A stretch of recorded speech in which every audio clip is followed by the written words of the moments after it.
ഈ വീഡിയോയിൽ ഹമാസിന്റെ മുഖമുടികളൊക്കെ അഴിഞ്ഞു വീണുകൊണ്ടിരിക്കുന്ന ഒരു അവസ്ഥയാണ് കാണാൻ കഴിയുന്നത്. 100 ബന്ദികളെ കഴിഞ്ഞ നവംബറിൽ റിലീസ് ചെയ്തിട്ടുണ്ടായിരുന്നു. അതിൽപ്പെട്ട ഒരു ലേഡി അവർ കൃത്യമായിട്ട് കാര്യങ്ങൾ അവർക്ക് നേരിട്ട അനുഭവങ്ങളൊക്കെ തുറന്നു പറഞ്ഞിരിക്കുകയാണ്. അതിൽ ഈ ലിറി ആൽബർഗ് എന്ന് പറഞ്ഞ ഈ ഒരു സോൾജർ, IDF സോൾജർ, കഴിഞ്ഞ 3 ദിവസത്തിന് മുമ്പ് റിലീസ് ചെയ്യപ്പെട്ട ആ ഒരു സോൾജറിന്റെ ഒരു സഹായം, അതായത് ഈ ഒരു സൂസന് കിട്ടിയതായിട്ട് സൂസൻ രേഖപ്പെടുത്തിയിട്ടുണ്ട്. നന്ദി പറയുന്ന കൂട്ടത്തിലാണ് ഇവർക്ക് നേരിട്ട അനുഭവം കൂടെ ഇവർ തുറന്നു പറഞ്ഞിരിക്കുന്നത്. ഇവർ മീഡിയയ്ക്ക് ചാനൽ 12 എന്ന് പറഞ്ഞ ആ ഒരു ന്യൂസ് മീഡിയയ്ക്കാണ് ഇവർ റിപ്പോർട്ട് കൊടുത്തിരിക്കുന്നത്. ഇവർ കൊടുത്തിരിക്കുന്ന റിപ്പോർട്ടിൽ ഇവർ കൃത്യമായിട്ട് പറഞ്ഞിട്ടുണ്ട് ഇവർക്ക് നേരിട്ട ആ ഒരു പീഡനം എന്ന് പറഞ്ഞാൽ ബലാത്സംഗം, അത് തന്നെയാണ്. തോക്കിൻ മുനയിൽ വെച്ചിട്ട് ബലാത്സംഗപ്പെടുത്തി എന്നുള്ളതാണ് അവർ തുറന്നു പറഞ്ഞിരിക്കുന്നത്. അത് IDF സോൾജർ ആണോ എന്ന് അറിയാൻ വേണ്ടിയിട്ട് കാലുകളും കൈകളും ഇവൻ ബന്ധിച്ച് തലകീഴായി തൂക്കി കെട്ടിയിട്ടിട്ട് ഇവൻ വടികൊണ്ട് ഇവരുടെ കാലിന്റെ പാദങ്ങളിൽ അടിച്ചു എന്നാണ് അവർ പറഞ്ഞിരിക്കുന്നത്. ഇതാണ് സ്റ്റേറ്റ്മെന്റ്. ഇപ്പോഴാണ് ഈ ഒരു ഹമാസിന്റെ ഞെട്ടിക്കുന്ന വികൃത രൂപത്തിലുള്ള യഥാർത്ഥ ഹമാസിന്റെ സ്വഭാവങ്ങളൊക്കെ വെളിയിൽ വരുന്നത്. നമ്മൾ ഈ കാര്യങ്ങൾ പറയുമ്പോഴത്തേക്കും ചില ആൾക്കാർക്ക് ഇതൊക്കെ വിശ്വസിക്കാനും അക്സെപ്റ്റ് ചെയ്യാനും വളരെ ബുദ്ധിമുട്ടാണ്. ഇസ്രായേലിന്റെ ഉള്ളിലുള്ള സ്ട്രക്ചർ എന്ന് പറഞ്ഞാൽ ഇവന്മാർക്ക് ചിന്തിക്കാൻ പോലും പറ്റില്ല എന്നുള്ളതാണ് ഈ ഒരു അവസ്ഥ. ഇനിയിപ്പോ ഇനി എത്ര പെൺകുട്ടികൾ ഇവന്മാരെ കുറിച്ചുള്ള ഈ കാര്യങ്ങളൊക്കെ വിളിച്ച് പറയാനിരിക്കുന്നു എന്നുള്ളതാണ് നമ്മൾ ഇനി കണ്ടറിയേണ്ടത്. പിന്നെ പറഞ്ഞാലും പറഞ്ഞില്ലെങ്കിലും ഒന്നാമത്തെ കാര്യം ഇവന്മാരെ പോലത്തെ നരമ്പ് രോഗികൾ ഈ ലോകത്ത് തന്നെ ഇല്ല എന്നുള്ളതാണ്. അതിന്റെ ഉള്ളിലേക്ക് കടന്നു കഴിഞ്ഞാൽ അത് മൊത്തം വൃത്തികേടാണ്. അതുകൊണ്ടാണ് ഞാൻ അതിന്റെ ഉള്ളിൽ കടക്കാത്തത്. കാരണം വേറെ ഒന്നുമില്ല, ഇവരുടെ ഈ അടിമകളെ പിടിക്കുമ്പോൾ ഇവന്മാരുടെ ചില റൂൾസ് ആൻഡ് റെഗുലേഷൻസ്, അങ്ങനെ കുറെ ഇങ്ങനത്തെ കാര്യങ്ങളുണ്ട് ഇതിനകത്ത്. അപ്പൊ അതുകൊണ്ട് ഞാനിപ്പോ അതിനകത്ത് കൂടുതൽ ഡീപ്പിൽ പോകുന്നില്ല. അപ്പൊ യുവമാര് ഇങ്ങനെ ക്രൂരമായ രീതിയിൽ പീഡിപ്പിച്ചിട്ടുണ്ട്. തോക്കിൻ മുനയിലാണ് പീഡിപ്പിക്കപ്പെട്ടത് എന്നാണ് ആ ലേഡി പറഞ്ഞിരിക്കുന്ന ഒരു സ്റ്റേറ്റ്മെന്റ്.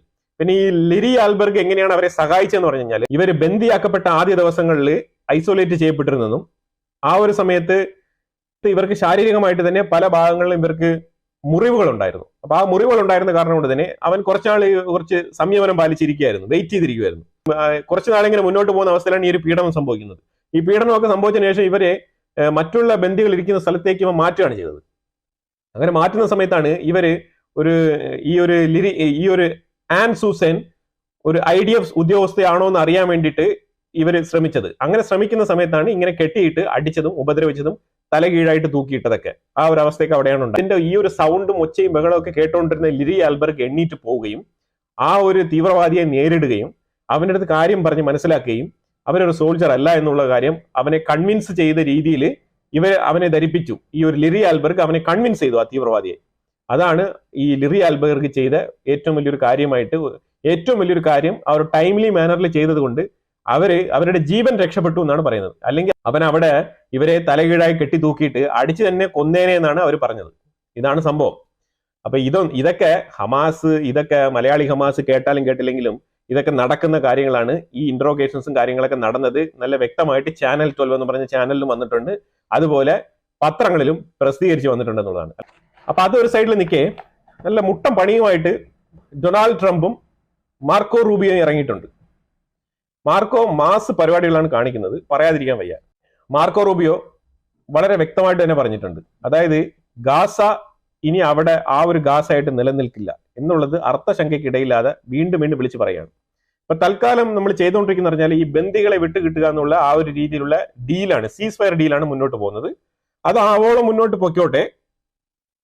നമ്മൾ വിചാരിച്ച് ഇസ്രായേൽ എന്തുകൊണ്ടാണ് ഇത്രയും ആൾക്കാരെയൊക്കെ തുറന്നു വിടുന്നത് എന്നുള്ള രീതിയിൽ. ഇസ്രായേൽ എന്തുകൊണ്ടാണ് തുറന്നു വിടുന്നത് പറഞ്ഞാൽ ഇവന്മാരെ ടാർഗറ്റ് ആയിട്ട് പ്രിസൈസ് ആയിട്ട് ഇവന്മാരെ അറ്റാക്ക് ചെയ്യാൻ വേണ്ടിയിട്ട് ഇസ്രായേൽ പ്ലാൻ ചെയ്തിട്ടുണ്ട്. അതാണ് ഒന്നാമത്തെ കാര്യം.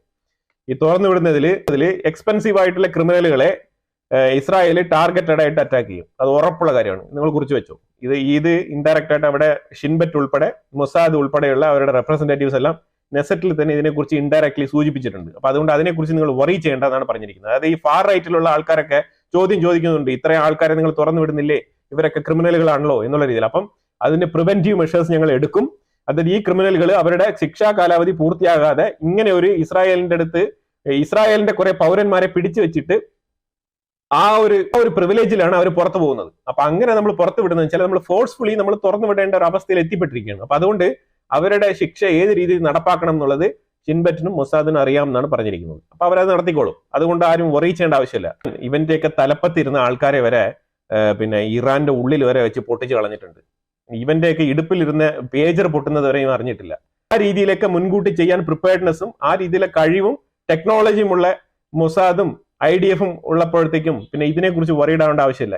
എത്ര പേരിങ്ങനെ കൂണുപോലെ പൊന്തി പൊന്തി വന്നാലും അവനെയൊക്കെ കൃത്യമായിട്ട് ടാർഗറ്റ് ആയിട്ട് പ്രിസൈസ് ആയിട്ട് അറ്റാക്ക് ചെയ്ത് കളയാൻ ഇസ്രായേലിന് അറിയാം. അതൊക്കെ ചെയ്തുകൊണ്ട് തന്നെയാണ് ഇത്രയും കാലം നിലനിൽക്കുന്നത്. അല്ലെങ്കിൽ അങ്ങനെ നിലനിൽക്കാൻ കഴിയില്ല. മാർക്കോ റൂബിയോ ഈജിപ്തിന് വാർണിംഗ് കൊടുത്തിരിക്കുക. ഹമാസിന്റെ ഭരണം ഇനി ഗസയ്ക്കുള്ളിൽ ഉണ്ടാവാൻ പാടില്ല. ആ ഗവർണൻസ് ഒരിക്കലും അക്സെപ്റ്റബിൾ അല്ല എന്ന് വളരെ വ്യക്തമായിട്ട് തന്നെ പറഞ്ഞിട്ടുണ്ട്.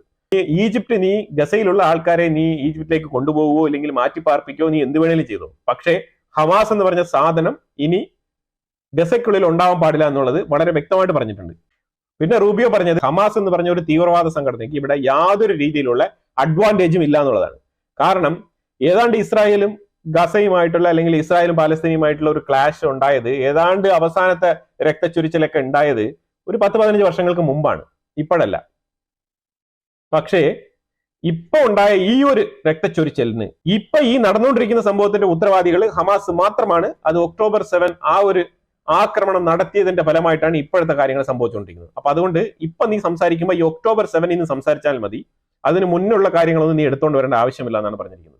അതിന്റെ അർത്ഥം ഇൻക്ലൂഡിങ് 48, 62 ഇങ്ങനത്തെ പരിപാടികളൊന്നും വേണ്ട. ഇതാണ് ഇപ്പൊ എടുക്കാൻ പോകുന്നതാണ് തീരുമാനം. ഈ October 7 ആണ് ഒരു വലിയ വിഷയമായിട്ട് US തന്നെ കൗണ്ട് ചെയ്തെടുത്തിരിക്കുന്നത്. പെർമനന്റ് ആയിട്ട് ഗസയെ സെറ്റിൽ ചെയ്യാനാണ് തീരുമാനിച്ചിരിക്കുന്നത് US. സെഞ്ചുറികളായിട്ട് നടക്കുന്ന ഒരു യുദ്ധം, അത് ഏത് രീതിയിൽ സെറ്റിൽ ചെയ്യാൻ പറ്റുമോ ആ രീതിയിൽ സെറ്റിൽ ചെയ്യും എന്നാണ് പറഞ്ഞിരിക്കുന്നത്. പിന്നെ ട്രംപ് ഒരു ഓപ്ഷൻ കൂടെ പറഞ്ഞിട്ടുണ്ട്. നിങ്ങൾ ജോർദാനും ഇടപെടണ്ട, ഈജിപ്തും ഇടപെടണ്ട, ഞാനൊരു പ്ലാൻ പറയാം. ആ പ്ലാനാണ് ഇപ്പൊ വരുന്നത്. ഈ പ്ലാൻ എന്താണെന്ന് പറഞ്ഞാൽ, ഇത് ശരിക്കും പറഞ്ഞാൽ ഈ ജൂവിഷ് കമ്മ്യൂണിറ്റി വളരെ കൃത്യമായിട്ട് ചാർട്ടിട്ട് വർക്ക് ചെയ്യുന്നുണ്ട്. അവര് കൃത്യമായ അഡ്വൈസുകളും ഉപദേശങ്ങളും US ട്രംപിന്റെ ഓഫീസിൽ തന്നെ പ്രവർത്തിക്കുന്നുണ്ടെന്നുള്ളതാണ് മനസ്സിലാക്കാൻ പറ്റുന്നത്. പുതിയ ഒരു പ്രപ്പോസൽ വന്നിരിക്കുന്നത്, അതായത് സൈനായ് മൗണ്ടൻ ഉൾപ്പെടെയുള്ള ആ ഏരിയ ഇരിക്കുന്നില്ലേ, ആ ഒരു മെഡിറ്ററേനിയൻ കോസ്റ്റൽ ലൈനുമായിട്ട് ബന്ധപ്പെട്ട റെഡ് സീഡ് ഇടപെട്ട് കിടക്കുന്ന ആ ഒരു സ്ഥലം, ഈജിപ്തിന്റെ ഒരു ഏരിയ ആയിട്ട് തന്നെയാണ് മനസ്സിലാക്കാൻ പറ്റുന്നത്. ഈജിപ്ത് ഇസ്രായേൽ ബോർഡർ, ആ രീതിയിലാണ് അത് മനസ്സിലാക്കാൻ പറ്റുന്നത്. ആ സ്ഥലം, ഈ മാപ്പിൽ കാണിക്കുന്ന ആ സ്ഥലം, അവിടെയാണ് പുതിയ ഗാസ ബിൽഡ് ചെയ്യാനുള്ള ലൊക്കേഷൻ ആയിട്ട് സെലക്ട് ചെയ്യുന്നത്. അല്ലാതെ നിങ്ങൾ ജോർദാനും എടുക്കണ്ട, ഈജിപ്ത് എടുക്കണ്ട. ഇത് വെറും ഡെസർട്ട് അല്ലേ, ഇവിടെ കുറച്ച് റോഡുകളുണ്ട്, അതേപോലെ തൊട്ടടുത്ത് സൂയസ് കനാൽ ഉണ്ട്. ആ രീതിയിലുള്ള ഒരു ഏരിയ ആണിത്.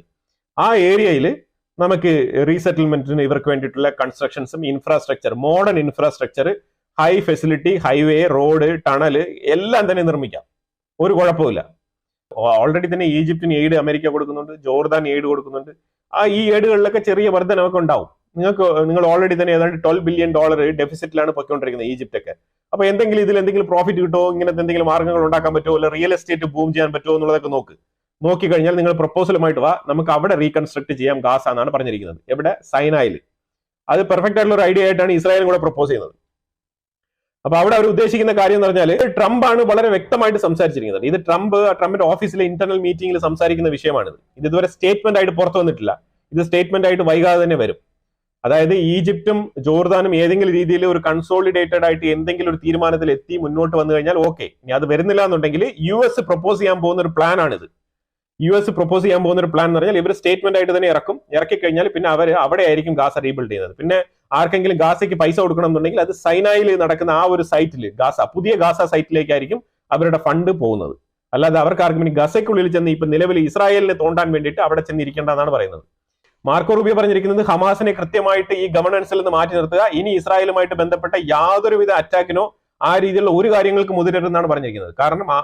കാരണം US രംഗത്തിറങ്ങും, യുണൈറ്റഡ് സ്റ്റേറ്റ്സ് രംഗത്തിറങ്ങും, നല്ല രീതിയിലുള്ള അടിയും കിട്ടും. പിന്നെ ട്രംപ് പറഞ്ഞിരിക്കുന്നത് Gaza some fantastic developments will happen there എന്നാണ് പറഞ്ഞിരിക്കുന്നത്.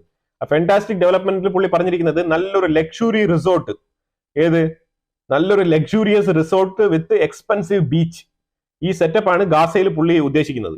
ഈ ട്രംപിന്റെ അടുത്ത് ആൾക്കാർ ചോദിക്കുന്നത്, നിങ്ങൾ ഈ ഒരു ഗാസ ജനങ്ങളെ മാറ്റിപ്പാർപ്പിക്കാൻ ഉദ്ദേശിക്കുന്നത് ഗാസയിൽ കൺസ്ട്രക്ഷൻ ചെയ്യണം എന്നാണല്ലോ, പെർമനന്റ് ആയിട്ട് മാറ്റിപ്പാർപ്പിക്കണം എന്നാണോ ഇല്ലെങ്കിൽ ടെമ്പററി ആയിട്ടാണെന്നാണ് ചോദിക്കുന്നത്. അപ്പൊ പുള്ളി അതിനുള്ള ഉത്തരം ഡയറക്റ്റ് ആയിട്ട് കൊടുത്തിട്ടില്ല. പുള്ളി പറഞ്ഞത് എയ്തർ വേ, ഇതോ അതോ ഏതോ ആയിക്കോട്ടെ. ട്രംപ് വളരെ എഫക്റ്റീവ് ആയിട്ടും വളരെ സീരിയസ് ആയിട്ടുമാണ് ഈ കാര്യം പറഞ്ഞിരിക്കുന്നത്. ആദ്യം ഇത് റിക്വസ്റ്റ് എന്നുള്ള നിലയിൽ പറഞ്ഞു നോക്കുന്നു. അപ്പൊ യുവമാരുടെ യഥാർത്ഥ സ്വഭാവം പുറത്തു വന്നു. അല്ലല്ല, ഞങ്ങൾ പോകത്തില്ല, ഞങ്ങൾ ഇങ്ങനെ ഇസ്രായേലിന്റെ അടിയിൽ കിടന്ന് അടി കൊണ്ട് ചാവാൻ വേണ്ടി കിടക്കുകയാണ്. അപ്പൊ എങ്ങനെയാണ് നമ്മൾ ഇവിടെ നിന്ന് ചാടിക്കൊണ്ട് പോകുന്നത്? നമ്മൾ ഇങ്ങനെ പോയി കഴിഞ്ഞാൽ എങ്ങനെ യുദ്ധം ചെയ്യും? എങ്ങനെ ഞങ്ങൾ പെട്ടെന്ന് സ്വർഗത്തിലെത്തും? ഇല്ല, യുവമാർ ചിന്തിക്കുന്നത് പറഞ്ഞാൽ ഇപ്പൊ യഥാർത്ഥത്തിൽ ട്രംപ് ശരിക്കും പറഞ്ഞാൽ എറിഞ്ഞു നോക്കിയപ്പോൾ യഥാർത്ഥത്തിൽ യുവമാരുടെ മനസ്സിലിരിപ്പ് പുറത്തു വന്നു. ആ മനസ്സിലിരിപ്പ് പുറത്തു വന്നതാണ് നമ്മൾ അറിഞ്ഞത്. അതായത് യുവമാരുടെ ഈ ഒരു ഐഡിയോളജി വിട്ട് യുവമാർ എവിടെയും പോകത്തില്ല. 70-75 വർഷങ്ങളായിട്ട് ഇത് ഇസ്രായേൽ ഒക്കുപ്പൈ ചെയ്ത് വെച്ചിരിക്കുന്നതാണെന്നുള്ള സ്റ്റേറ്റ്മെന്റ് ആണ് ഇന്നലെയൊക്കെ ഒരു ടി വി ചാനൽ ഗസയ്ക്കുള്ളിലും പാലസ്തീനിലുള്ളിലും സർവേ എടുക്കുന്നുണ്ട്. ഇസ്രായേൽ പാലസ്തീന്റെ കോൺഫ്ലിക്റ്റിനെ കുറിച്ച് എന്താണ് പറയാനുള്ളത്. അപ്പൊ അതിൽ ഇസ്രായേൽ പോകണം. എല്ലാവരും തന്നെയാണ് പറയുന്നത്. ഇസ്രായേൽ പോകണം. 70-75 വർഷമായിട്ട് അവരാണ് ഒക്കുപ്പൈ ചെയ്ത് വെച്ചിരിക്കുന്ന നിലയിലുള്ള സംസാരങ്ങളാണ്. അതായത് യുവമാർ എന്ന് പറഞ്ഞാൽ യുണൈറ്റഡ് നേഷൻസിൽ ഈ ഒരു ഇസ്രായേൽ പാലസ്തീൻ എന്ന് പറഞ്ഞ 2 സ്റ്റേറ്റ് പോളിസി കൊണ്ടുവന്ന ആ ഒരു സാഹചര്യം മുതലാണ് യുവമാർക്ക് ഈ പഠനം കൊടുത്തിരിക്കുന്നത്. ചെറിയ ചെറുക്കന്മാർ പോലും, അവന്മാരുടെ വയസ്സ് 75 അല്ല, അവന്മാർക്ക് 15, 16, 18 വയസ്സുണ്ടാവും. ഇവനെയൊക്കെ പഠിപ്പിച്ചു വെച്ചിരിക്കുകയാണ് ഇങ്ങനെ. അപ്പൊ ഇവനൊക്കെ ഇസ്രായേലിന്റെ ചരിത്രം അറിയത്തില്ല, ഇവനൊക്കെ പാലസ്തീനെ കുറിച്ച് മാത്രമേ മനസ്സിലാക്കിയിട്ടുള്ളൂ, ഇവനൊക്കെ ഈ ഐഡിയോളജി മാത്രമാണ് തലയ്ക്കകത്ത് കുത്തിവെച്ചിരിക്കുന്നത്. പിന്നെ കൃത്യമായ എനിമിറ്റി പറഞ്ഞ് പഠിപ്പിച്ചു കൊടുത്തിട്ടുണ്ട്. അതിന്റെ വ്യക്തമായ രൂപമാണ് ഗസയ്ക്കുള്ളിലായാലും പലസ്തീന്റെ ഉള്ളിലായാലും ഓരോ ചെറുപ്പക്കാരുടെ ഉള്ളിലും ഓരോ ആൾക്കാരും പോയിട്ട് മൈക്ക് വെക്കുമ്പോഴത്തേക്കും മനസ്സിലാക്കാൻ പറ്റുന്നത്. ഈ സീസ് ഫയർ ഡീൽ കഴിഞ്ഞു കഴിഞ്ഞാൽ ഹമാസിനെ വേട്ടയാടാൻ വീണ്ടും IDF ഇറങ്ങി വരും. ഉറപ്പാണ്. ഈ സീസ് ഫയർ കഴിഞ്ഞാൽ ഹമാസിനെ വേട്ടയാടാൻ വീണ്ടും IDF ഇറങ്ങി വരും. ഹമാസിനെ ടാർഗറ്റായിട്ട് അറ്റാക്ക് ചെയ്യും. ഹമാസ് ഓടി ഒളിക്കേണ്ട അവസ്ഥ വരും. പിന്നെ ഈ ഒരു സെൻട്രൽ ഗാസ ഭാഗത്ത് കുറച്ച് ടണലുകൾ വീണ്ടും അവിടെ ഇരിപ്പുണ്ട്. കാരണം ഇത് ഇസ്രായേൽ ആക്രമിക്കാതെ വിട്ടുവെച്ചിരുന്ന കുറച്ച് ടണലുകൾ അവിടെ ഉണ്ട്.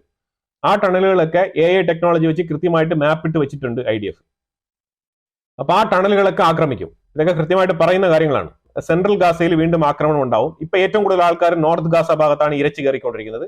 അവരൊക്കെ എന്തോ കാണാതെ കണ്ട മട്ടിലാണ് അങ്ങോട്ട് പോകുന്നത്. അവിടെ പോകുമ്പോഴാണെങ്കിൽ ഒരു ബിൽഡിംഗ് പോലും ഇല്ല എന്നുള്ള അവസ്ഥയാണ്. എല്ലാം പൊട്ടിപ്പൊളിഞ്ഞ് കിടക്കുകയാണ്. പിന്നെ എവിടേക്കാണ് ഇവന്മാർ ഓടിച്ചെന്ന് എത്തുന്നതാണ് നമുക്ക് മനസ്സിലാക്കാൻ പറ്റാത്തത്. ഈ ഹമാസിന്റെ വേട്ടയാടൽ ഫിനിഷ് ആയി കഴിഞ്ഞാൽ പിന്നെ ഗാസ ഡീമിലിറ്ററൈസേഷൻ, അതായത് ഡീമിലിറ്ററൈസ്ഡ് ഗാസയിൽ നിന്നും എല്ലാ മിലിറ്ററി സോഴ്സുകളെല്ലാം പിൻവലിക്കും. IDFും പിൻവലിക്കും. അവിടെ ആരും ഉണ്ടാവത്തില്ല എന്നുള്ളതാണ്. പാലസ്തീൻ അതോറിറ്റിക്കൊക്കെ ഒരു സാധ്യതയില്ല എന്നുള്ള അവസ്ഥയാണ് മുന്നോട്ട് പോയിക്കൊണ്ടിരിക്കുന്നത്. അതിനുശേഷം USA അതിനെ കൃത്യമായിട്ട് മോണിറ്റർ ചെയ്യും. പോകത്തില്ല എന്ന് പറഞ്ഞ് നിർബന്ധം പിടിച്ചിരിക്കുന്നവനെല്ലാം അവിടെ നിന്ന് മൊത്തത്തിൽ തൂക്കി പറക്കി എടുത്തുകൊണ്ട് ഈ സൈനായി മൗണ്ടിൽ കൊണ്ടിടും എന്നാണ് പറയുന്നത്. ഇനിയിപ്പോ ഇത് എത്രമാത്രം പ്രാക്ടിക്കലായി വരും എന്നുള്ളത് നമുക്കറിയത്തില്ല. ഹമാസ് എന്ന് പറഞ്ഞാൽ വെപ്രാളം വിരളിയും പിടിച്ച് നടക്കുന്ന ഒരു അവസ്ഥയിലാണ് ഇപ്പൊ നിൽക്കുന്നത്. കാരണം ഓരോ സമയത്തും അവർ സ്റ്റേറ്റ്മെന്റുകൾ മാറ്റി ഇറക്കിക്കൊണ്ടിരിക്കുകയാണ്. കാരണം ഞങ്ങൾ ഇവിടുന്ന് പോകത്തില്ല എന്ന് പറഞ്ഞ് ഇങ്ങനെ അഡമന്റ് ആയിട്ട് കൊച്ചുകുട്ടികളെ പോലെ ഇങ്ങനെ വാശി പിടിച്ചിരിക്കുന്ന ഒരു അവസ്ഥയാണ്. ഒരു മെജോറിറ്റി ഗ്ലോബൽ കമ്മ്യൂണിറ്റി ഇത് കേട്ടോണ്ടിരിക്കും തോന്നുന്നില്ല. ഇപ്പൊ യൂറോപ്പ് ആയാലും ഓക്കെ, ഇസ്രായേൽ ഗസയ്ക്കുള്ളിൽ ആക്രമണം നടത്തിയപ്പോഴത്തേക്കും അവർ കഠിനമായി ഇസ്രായേലിനെ എതിർത്ത് ഗ്ലോബൽ കമ്മ്യൂണിറ്റി മൊത്തം ഇസ്രായേലിനെ എതിർത്ത് നിന്നു. ഓക്കെ, പക്ഷേ ഇങ്ങനെ ഒരു അമിക്കബിൾ സൊല്യൂഷൻ പ്രഖ്യാപിക്കുമ്പോഴത്തേക്കും നിങ്ങൾ മാറിപ്പോയി താമസിക്കൂ, സ്വസ്ഥവും സമാധാനവുമായിട്ടുള്ള മനോഹരമായ പുതിയ വീടുകളൊക്കെ പണിത് തരും, അവിടെ പോയി നിങ്ങൾ ജീവിക്കൂ എന്നേ ഒരു കോമൺ സെൻസ് ഉള്ള ഒരു സൊസൈറ്റി ഇതേ പറയുള്ളൂ. അപ്പൊ most of the European countries അതേപോലെ തന്നെ ബാക്കിയുള്ള രാജ്യങ്ങളെല്ലാം ഇതിനെ അനുകൂലിക്കാനാണ് സാധ്യത. അതായത് ഈ ഒരു ട്രംപിന്റെ ഈ ഒരു സൈനായ് മൗണ്ടിൽ ഇവർക്ക് ഗാസയ്ക്ക് റീസെറ്റിൽമെന്റ് ഉണ്ടാക്കുന്ന ആ ഒരു പ്ലാനിനെ ആയിരിക്കും പിന്തുണയ്ക്കുന്നത്. ഇത് യുണൈറ്റഡ് നേഷൻസിൽ വെച്ചാലും ഇത് തന്നെയായിരിക്കും പാസ്സാവുക. കാരണം ഈ ബാക്കിയുള്ള ഈ അറബ് രാഷ്ട്രങ്ങൾ മാത്രമായിരിക്കും, മൈനോറിറ്റി ആയിട്ടുള്ള ആൾക്കാർ മാത്രമായിരിക്കും ഇതിനെ സപ്പോർട്ട് ചെയ്യുന്നത്. ഏത് ഗാസയെ അങ്ങനെ മാറ്റി പാർപ്പിക്കാൻ പാടില്ല എന്ന് പറഞ്ഞുകൊണ്ട് വരുന്നത്. കാരണം സ്വസ്ഥവും സമാധാനമായിട്ട് ജീവിക്കല്ലേ വേണ്ടത്. അപ്പൊ അതിനോടൊപ്പം ട്രംപ് പറഞ്ഞു വെക്കുന്നത് ഒരു luxury resort, expensive beach front resort, അതുപോലെ തന്നെ ഒരു എക്സ്പെൻസീവ് ഗോൾഫ് ഗ്രൗണ്ട്, ഇതാണ് നിലവിലുള്ള ഗസയിൽ റീബിൽഡ് ചെയ്യാൻ ട്രംപ് ഉദ്ദേശിക്കുന്നത്. ഇതിനു വേണ്ടിയിട്ടുള്ള റിയൽ എസ്റ്റേറ്റ് ബന്ധപ്പെട്ട പ്രോപ്പർട്ടി ഇൻവെസ്റ്റേഴ്സിനെ ക്ഷണിക്കുന്നുണ്ട്. മറക്കാതെ സബ്സ്ക്രൈബ് ചെയ്യൂ. വീണ്ടും അടുത്ത വിഷയമായിട്ട് വരാം. Thank you so much.